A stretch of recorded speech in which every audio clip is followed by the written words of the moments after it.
Hello. Hi, my name is Carrie. Welcome to the video. You read the title. We are going to be going over my favorite books of 2023. This was the roughest year. I've been doing this. This is what, my third year. This was the most difficult time I've ever had creating this list, and so it's going to be very discombobulated. There's a lot of honorable mentions. Bear with me, but I have books that I loved, I promise. So if you're wondering about the change in background, it's just a gross rainy day outside, and the light doesn't look good over there, and the light doesn't look good over here, but it feels cozier sitting on my bed talking about books instead of sitting on the floor. And so I just wanted to kind of wrap up the year just where I have done most of my reading. That's my little Kindle stand. I literally just I escape into other worlds, and it's the best thing. It's my little, like, I don't know, escape pod. I love it. So I'm reporting from where the magic happens. But before I fully dive in, I want to give a shout out to the sponsor of this video, which is Skillshare, who I've talked about throughout the year, because my God, I'm going to say it again, their creative writing classes are incredible. The amount, so if you didn't know, Skillshare is an online learning platform. They have classes in everything you can imagine, from if you want to be a graphic designer, if you want to learn how to knit, or if you want to even learn how to like do your taxes as a freelancer. They've got everything. I have been hyping up the creative writing classes all year long, but Skillshare just released a kind of new feature called learning paths, which I think is brilliant because they have, just like I said, a plethora of classes, specifically even if you're just looking at the creative writing classes, but their new learning paths, it actually gives you a path of like, okay, why don't you start with these courses and then go to these, etc. So you aren't overwhelmed. They have some, like I mentioned, for graphic design, if that is your goal for 2024. They have a graphic design learning path. They also have them for creatives in terms of if you're trying to maybe do YouTube full-time, if you want to be a full-time creative, they have a learning path that takes you through everything from how to do Procreate to how to set up a content calendar. So they just made reaching your goals a lot easier. So definitely go check out Skillshare, and there will be a link in my description box. The first 500 people to click that link will get 1 month free. I have actually been using this year to kind of get back into writing just for fun, and Skillshare has just been so fun and so helpful with that. So highly recommend. All that information will be in the description box, but yeah, learning paths on Skillshare in for 2024. Let me get my list out. Oh my gosh, why am I nervous? Okay, so I have on my list, I have 12 books technically, but a lot of them come with like an asterisk and then a couple other honorable mentions similar. And I also split them up between fantasy and sci-fi and then litfic. Because I just seem to have a different, I don't know, I rank books. I know that we all do this, so you guys know what I'm talking about, but I kind of rank books differently depending on genre. So I'm just going to separate those two. I'm gonna start with my litfic because I made a TikTok about it yesterday, and so I feel like I can talk about these quickly and succinctly, and then I'm just gonna go off the rails when I talk about fantasy and sci-fi. Is that okay? Okay, first up, top litfic books of the year goes to Burial Rites by Hannah Kent. Oh my goodness, this is a story that just kind of sat with me all year long. I went on a trip to Iceland last year, and I wanted to know a little bit about the history or just read a book set in Iceland, and this came up, and I had no idea what this book was about going into it. It is based off of a true story, so I could have saved myself a lot of grief if I had just looked at the Wikipedia, but this is such a story of, ooh, it's just like feminine rage, but in a very quiet, cold way. This follows the true story of our main character named Agnes, who was the last woman to be sentenced to death in Iceland for murder. This takes place in the 1800s when Iceland was still under control of Denmark, and so she had to wait a really long time for her sentencing to come through because all of the courts and stuff like that were in Denmark. So they had to like send all the info to Denmark, and then their Supreme Court would have to come back with her sentencing. And so during that waiting period, there aren't any prisons in Iceland, so she just had to stay in someone's home. And so we kind of follow her through that time period where she's just living with a family on a farm waiting to die, basically. And we learn about her story and about the murder and everything. And it was just really beautifully written. Like I said, it felt cold. I feel like I saw some reviews of people saying it felt boring, but I think it just felt like bleak and cold and lonely. It was just really beautiful, and I'm very excited to read more by Hannah Kent. Next up is Scattered All Over the Earth. This was a book that I highlighted, underlined the heck out of. I believe Goodreads technically calls it like an upbeat dystopia, which, but it basically takes place in the far future where certain countries, the world isn't really explained, but like certain countries have disappeared, and like not just disappeared but been completely forgotten. And so our main character is from the land of sushi, is what it's called, which is Japan, but like the concept of Japan has been completely forgotten. She's currently living in Denmark, and she kind of gets not famous, but like she's on TV because she has created her own language where she mixes all the Scandinavian languages together to create one where she can kind of speak and be understood no matter where she goes, but isn't fluent in any one language, you know? This catches the eye of a linguist who lives in Denmark, and he wants to meet up with her. He's just like so enraptured by this like beautiful, strange language that she's created. And she lets him know that her goal in life, she's just desperately wanting to meet someone who can speak her native language. And so we get this kind of weird cast of characters, and they try to find someone who speaks Japanese. I just remember there were just so many lines that I was like, oh, ooh. I will say that the plot got lost. Like, I was definitely just sort of like, where am I? What am I doing? So it wasn't perfect in the sense of it was a wonderful story, but I just thought the writing was really beautiful, and I would definitely recommend Scattered All Over the Earth. Next up is Penance. I have a feeling this is going to be on a lot of wrap-ups for this year. Penance, how do I explain this? The prologue introduces the book as like, this is the work of a investigative journalist who got kind of obsessed with this crime and wrote this book that we are currently reading. However, it's quite possible that he is a very unreliable narrator because he wanted to sensationalize things, and like he was interviewing people who didn't want to talk about the crimes that they committed, you know? So we already are going into this book very unsure about if this book is even true, but we follow a crime where these schoolgirls killed their friend in like a horrifically brutal way, and our narrator goes and interviews all the girls and everyone involved. So it's really just kind of short stories looking at the crime from all different angles. There are tidbits of like emails sent back and forth, there's tidbits of true crime podcasts. There's just so much to unpack in it. It talks about like the kind of ickiness of our obsession with true crime, but there's also a character that makes a kind of good argument for why people are obsessed with true crime. It dives heavily into Tumblr culture in the early 2010s, which I thought was fascinating. And it's just about like the darkness of girlhood and just, oh, it had so much. So I highly recommend. I will say it was too long because a lot of the characters were sort of insufferable, and so it was quite difficult to read so much of what they were saying.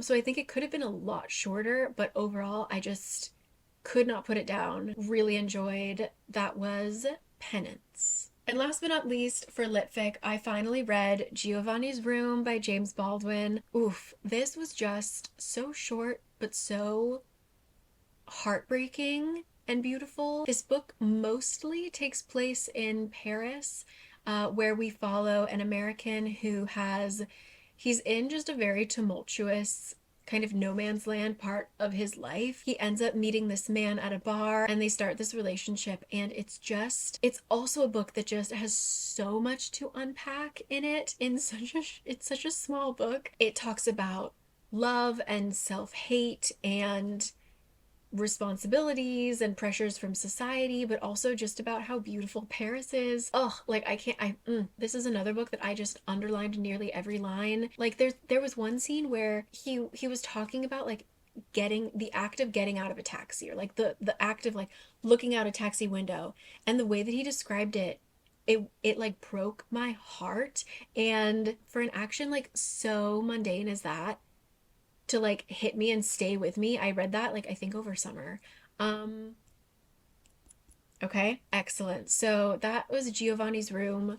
Could not recommend it highly enough. So those are my litfic picks. That was so difficult to say. Now we're going to dive into my fantasy and sci-fi, which is my preferred or my most read genre. And this is where it gets messy. So just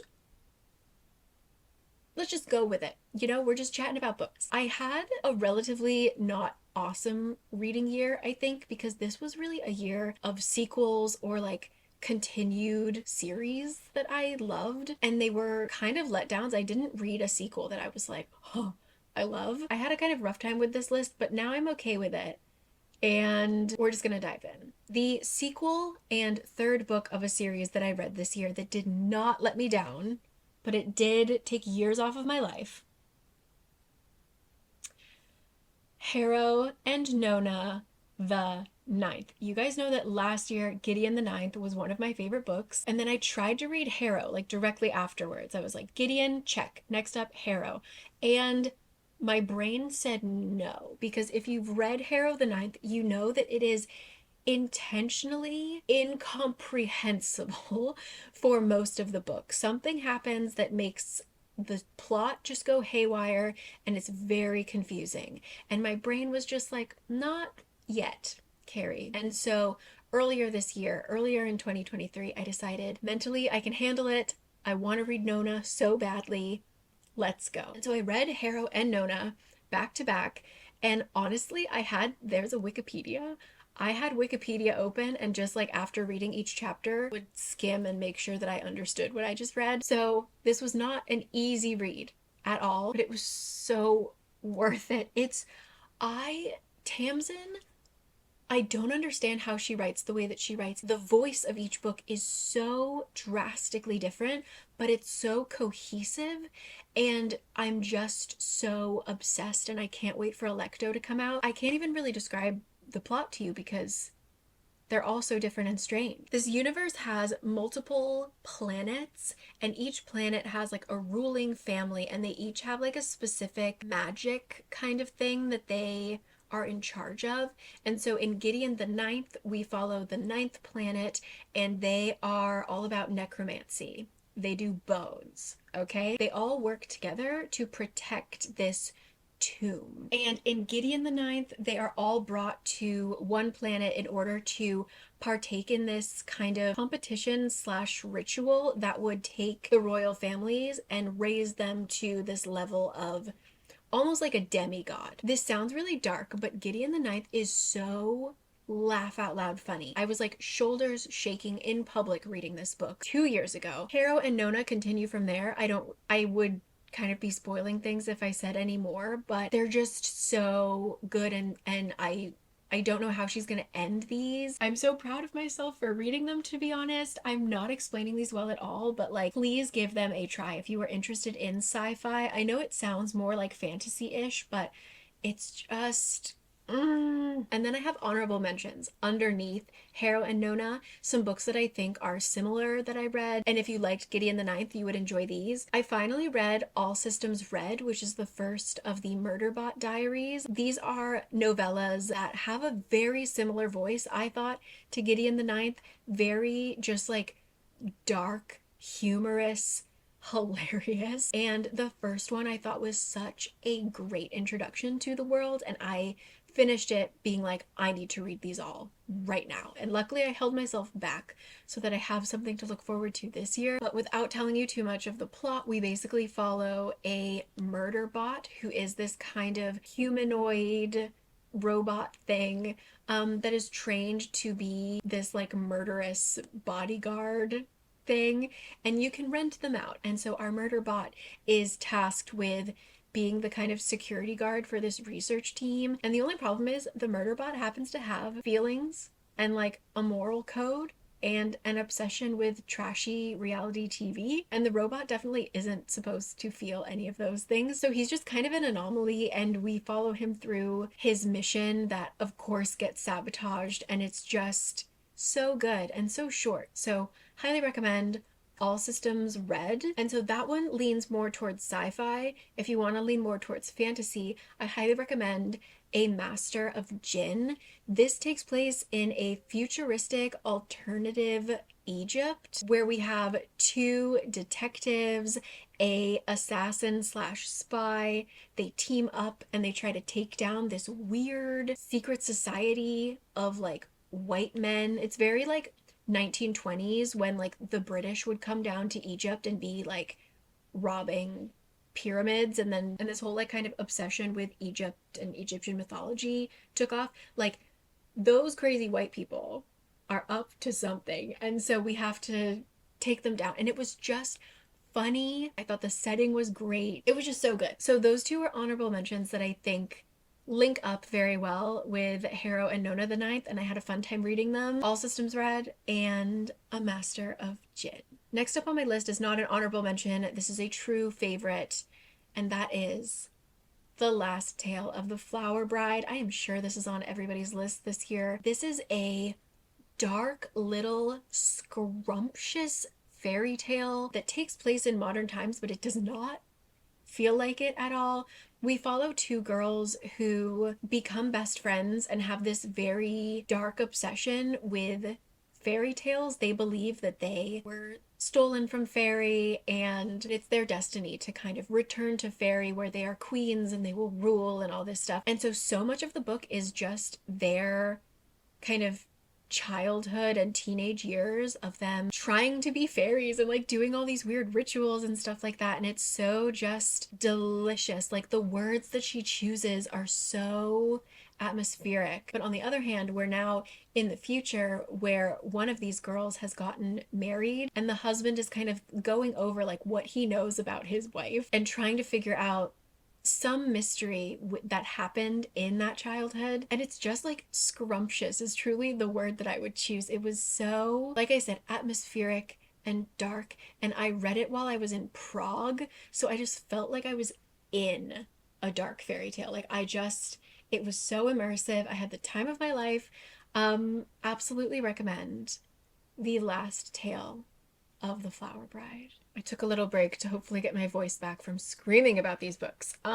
Next up, following this kind of dark and delicious theme, I read Our Hideous Progeny. This is a not retelling, but a Frankenstein-inspired Gothic novel that I can't stop thinking about. So in this book, we follow the great niece of Dr. Frankenstein, who is also a scientist and is married to a fellow scientist, and they are just like taking hit after hit after hit and are really financially struggling. They're just like, we need some kind of miracle, some kind of scientific breakthrough that will not only give us money that we need, it will also just kind of revive our standing and our reputation in the scientific field. And so our main character happens to stumble upon the old journals of dear old Uncle Frankenstein, and she's like, he did it. He made life. Like, let's do it. What could possibly go wrong? And so we follow them as they move to this dreary manor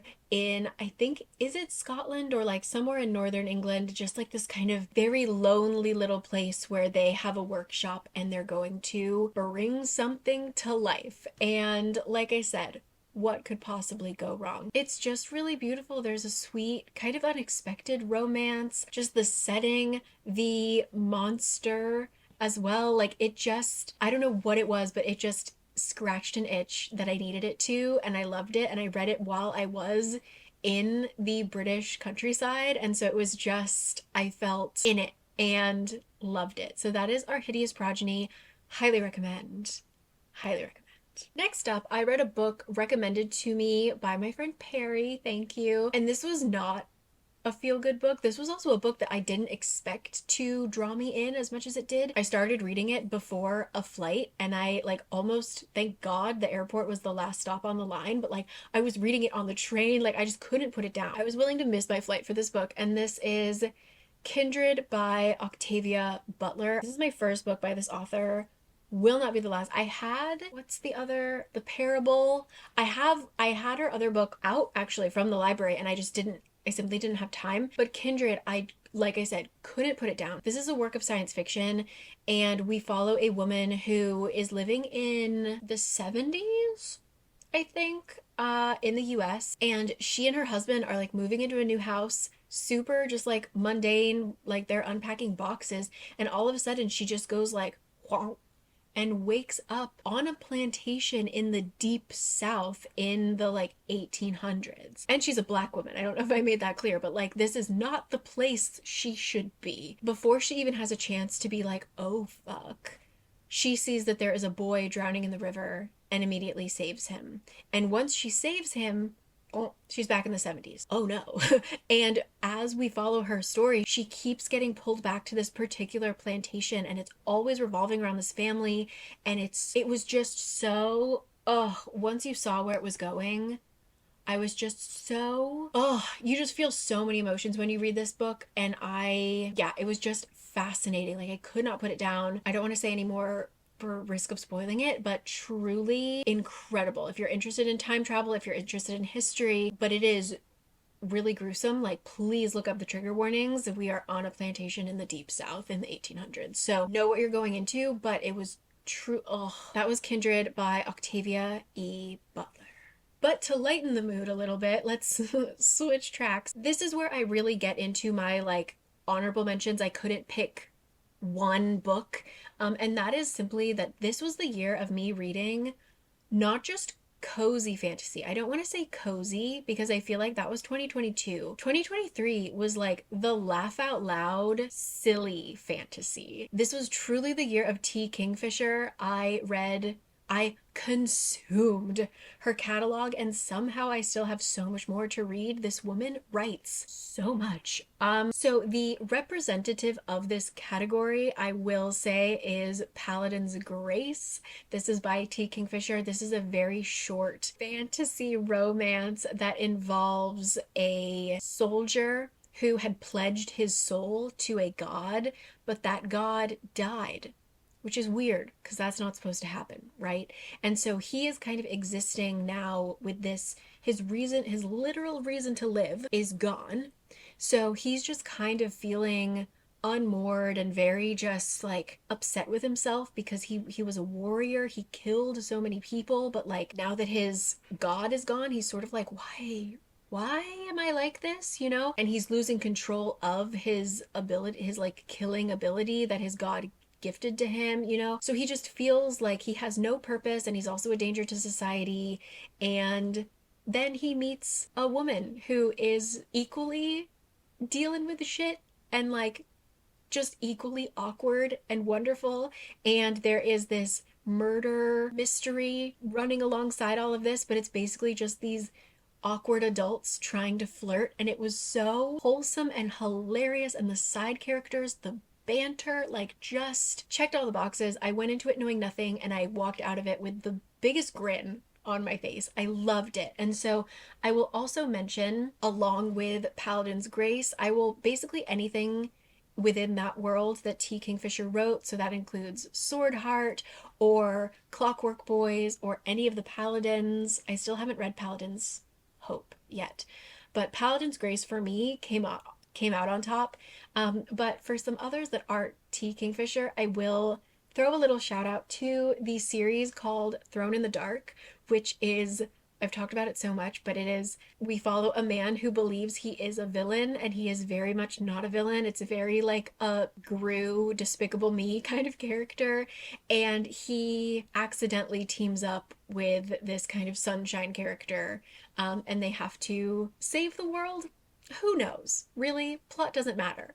It's just their dynamic is so laugh out loud funny. I think that the series got way too long. Like the third book was just kind of what even happened there. But the first book and most of the second book were just silly, goofy fantasy, and I had a great time. Following up very similar to that, which the sequel is coming out soon, I believe, and that is A Garden of the Cursed. And I think that this cover does it dirty. It makes it look so serious. This is a goofy fucking book. It is so silly. We are like breaking a curse and uncovering some horrible conspiracy. People die. It's dark. I get it, but it's also a fake dating, silly little book. Guys, I can't describe it. It was just very funny that like the banter was just good and the characters, it was like fluffy and light. They're at garden parties. They go up in blimps. Like it's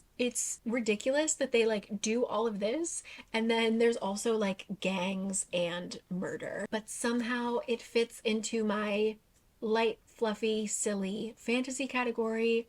I also recommend A Garden of the Cursed. And now for our last two. This one is only low on the list because I read it later. I was kind of doing this chronologically. And that is The Spirit Bears Its Teeth.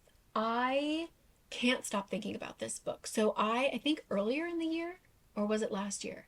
I read Hell Followed With Us by this author. This author specializes in body horror. So like read it only if you're okay with like broken bones and guts and blood all over the place. And so I really enjoyed Hell Followed With Us. So I immediately, once I saw it, picked up The Spirit Bears Its Teeth.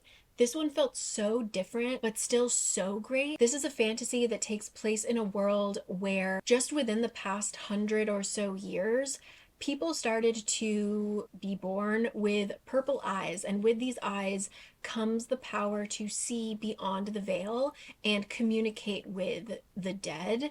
And of course, with that comes a lot of different powers, stuff like that. So it's an alternative Victorian England. And so we get all of these like horrible Victorian social rules. So, of course, the women are just there to give birth to babies and stuff like that. And our main character is trans. And so when the society sees them as, oh, it's a woman fit for breeding, and our main character is like, the fuck not. Chaos ensues. Our main character tries this like one last ditch effort to escape from this fate, and that lands them in an asylum or a finishing school for troubled girls. And we just uncover this mystery, and it's so dark and sad, but there's hope. Go into it knowing the trigger warnings, but I loved it. I say it once, I'll say it again.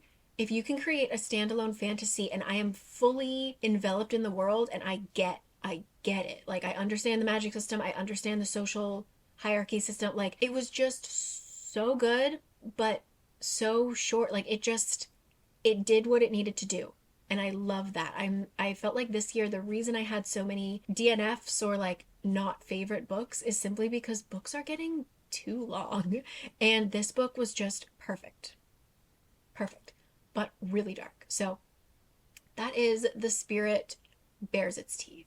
And last but not least, I know you're waiting for it, for me to talk about the one physical book I have, because I went to another country and bought the first edition signed copy.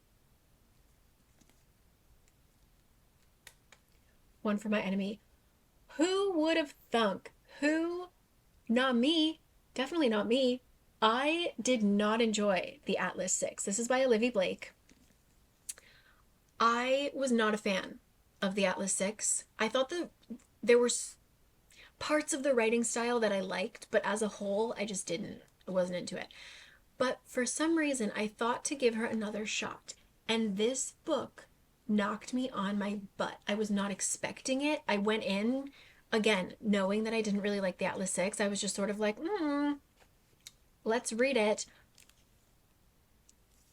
This is a Romeo and Juliet inspired fantasy that takes place in modern day New York City, where there is this underworld of witches, and specifically two families that are kind of involved in, like I said, the underworld. So they do a lot of like illegal goods trafficking, drug trafficking, maybe even human trafficking. These two like crime families finally coming to a head because, let me show you. There is a family of all women. There is a family of all men.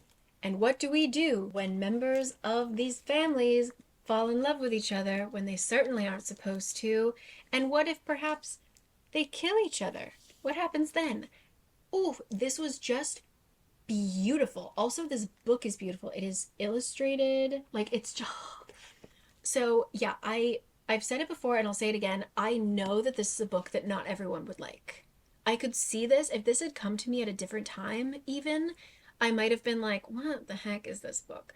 But something about the mental state I was in when I read it, I don't know. I bought this specifically so that I could stay up late into the night and re-underline all the lines that I highlighted on my Kindle. Like I loved it. I loved it so much. And so this is undoubtedly my favorite book of the year. One for My Enemy. I can't say enough about it. And then ironically, right after that, I read Masters of Death by her and didn't like it. It was kind of an Atlas 6 situation where I loved some of the lines. She's truly just the biggest hit or miss for me. I liked Alone with You in the Ether, but this book, what did she put in this? So yeah, that is One for My Enemy by Olivie Blake, #1 book of the year. Thank you. Thank you. And this is from Toppings and Co. in Bath, which is now my favorite place on earth. So if you're ever in Bath, and they have a bunch of different locations, but specifically the Bath location, go in there, go get a complimentary cup of tea or coffee, buy a book, and just know that you are in my favorite place on earth. Congratulations. Thank you to Toppings. So yeah, there you have it. This was kind of a weird, like I said, a weird year for reading, but lots of highlights. Yeah, I feel like I found more books that like certain lines and certain moments really captured me, but like a front to back favorite, no flaws, far and few between this year. But I hope that this gave you a few books that you might want to check out, and I'll link them all. I'll list them all down below because I know that I am a mess currently. But yeah, those were my 2023 favorites. I already read a 5-star book in 2024, my first read. So I'm excited to share my reading wrap up for January already. Yeah, I hope that you had a good reading year. Please let me know your favorites as well down below because a lot of these came from you guys. So keep it up. Thank you again to Skillshare for sponsoring this. It will be linked down below, but the first 500 people to click my link will get 1 month free of Skillshare. Be sure to check out their learning paths and just see what changes you can bring to your life in 2024. Looking forward to seeing how we all grow. And yeah, I will catch you then for my worst books. Thanks always. Thanks for freaking out with me over books for another year. And okay, happy reading. Bye.